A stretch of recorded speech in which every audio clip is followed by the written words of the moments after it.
You're watching a Start to Finish Podcasting Quick Tip, brought to you by the Start to Finish Podcasting TV Network with Andre Lewis. Welcome to the Start to Finish Podcasting TV Network. I'm Andre Lewis, and today we're going to go over a topic in which I got through an email today where someone asked a question about what should be the top 5 things on their website.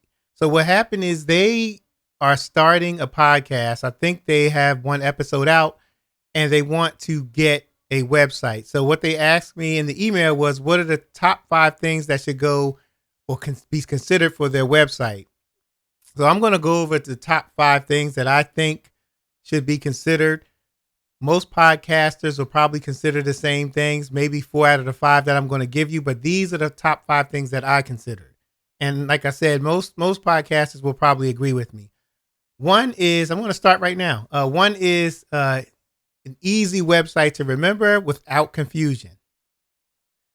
An easy website to remember without confusion.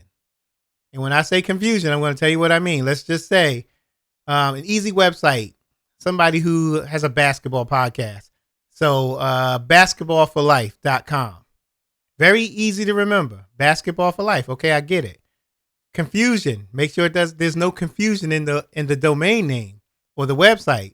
Basketball for life. Okay, so let me go type it in. Is it basketball, the number 4 life, the number 4, or is it basketball, the word 4, F-O-R, for life? So we don't know which one it is. Unless if you get both domain names and you register both of them, you're fine. But basketball for life, you got to make sure it's 1, easy to remember, and 2, there's no confusion. Basketball for life. Oh, well, is it? I went to your website. I typed in basketball, the number 4 and life, and you say, no, it's basketball, F-O-R. And if you don't establish, like, if you get that website, if it has confusion like that, you're going to be forever saying, when you give your website, you're always going to be saying basketball for the number 4 life, or you're going to be saying www basketball, spell it out for F-O-R life. So you got to make sure your website is easy to remember and make sure there's no confusion.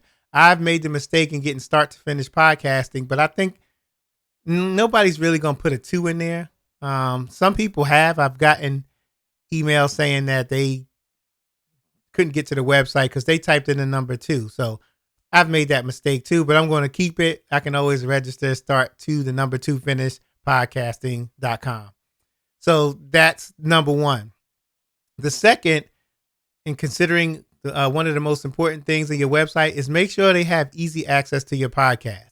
When they come to your website and they want to listen to your podcast, it should be some button that they can click to go right to it. If not, if you don't have it on there already on the front page. I know some websites do have it on the front page.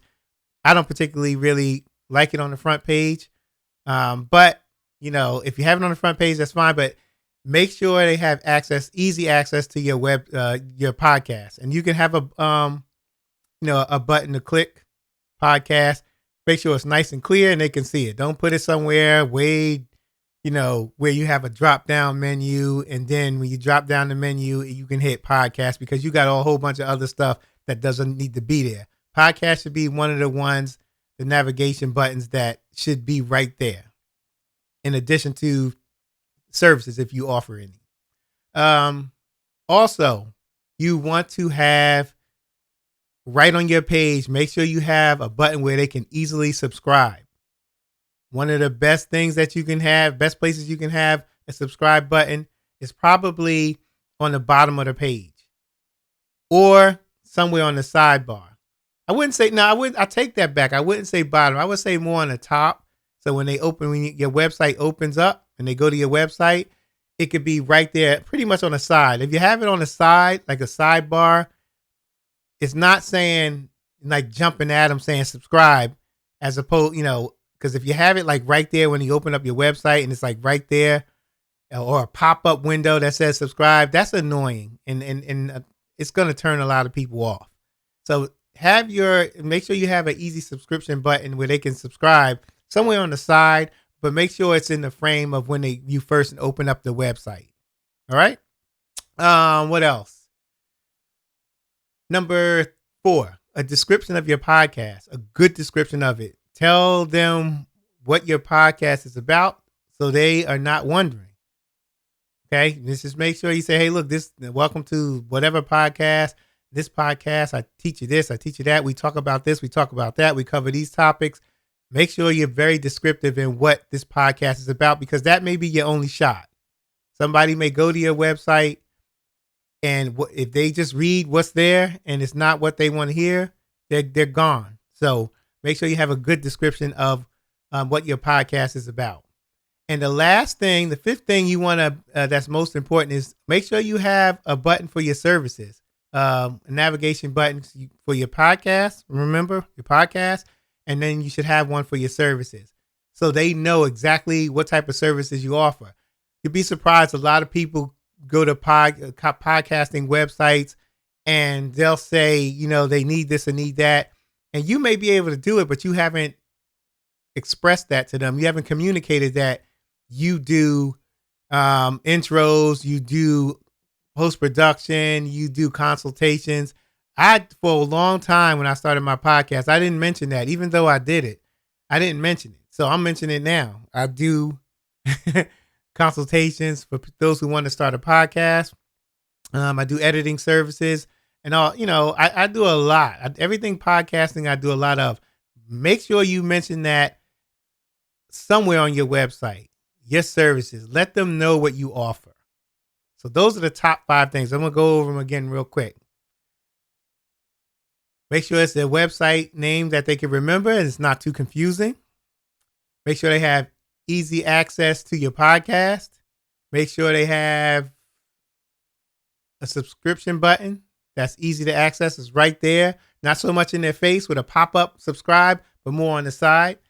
Make sure they have a descriptive detail of what your podcast is about. And make sure they know what services you offer. If you have those top 5 things on your website, you will be fine. You can always add additional stuff, but those top 5 things I think would be real great if you have those. And it should help you out. And there would be no guessing when somebody comes to your website. They'll know exactly what they want. All right. And if you have a blog, you want to put that up there too, because the blog is always good to have also. So that's going to be it.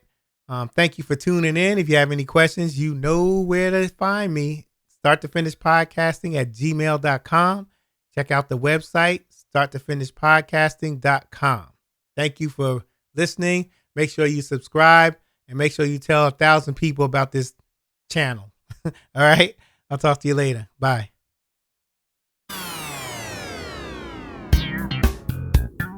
Thank you for watching the Start to Finish Podcasting TV Network.